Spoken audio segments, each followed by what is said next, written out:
उत्तर प्रदेश के कानपुर से एक दिल दहला देने वाली वारदात सामने आई है। यहाँ एक शख्स ने पत्नी की हत्या कर दी।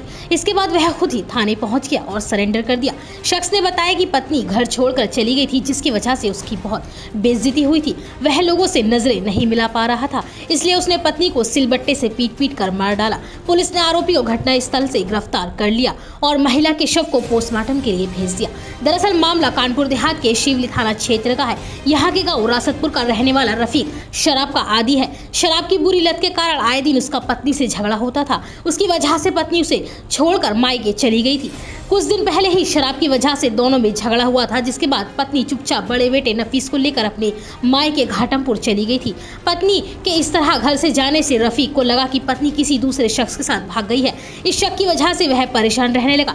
बीते दिन रफीक की भतीजी की शादी थी। शादी में शामिल होने के लिए रफीक की पत्नी मायके से बेटे के साथ रासतपुर गाँव आ गई। पत्नी को देख रफीक फिर से पत्नी से झगड़ने लगा। इस दौरान दोनों के झगड़े को परिजनों ने शांत करवा दिया, लेकिन अपने मन में शक का बीज बोए रफीक ने पत्नी के खिलाफ खौफनाक साजिश रच डाली। उसने पत्नी को जैसे ही अकेले में देखा, मौका पाकर उस पर सिलबट्टे से हमला कर दिया।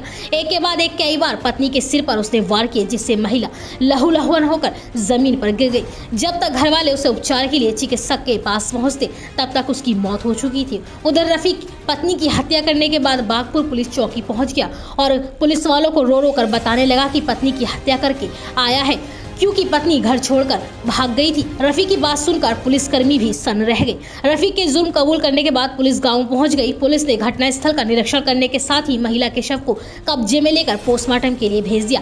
कानपुर देहात के वरिष्ठ पुलिस अधीक्षक घनश्याम चौरसिया ने इस संबंध में बताया कि आरोपी पति को गिरफ्तार कर लिया गया है और पुलिस आगे की कार्यवाही कर रही है।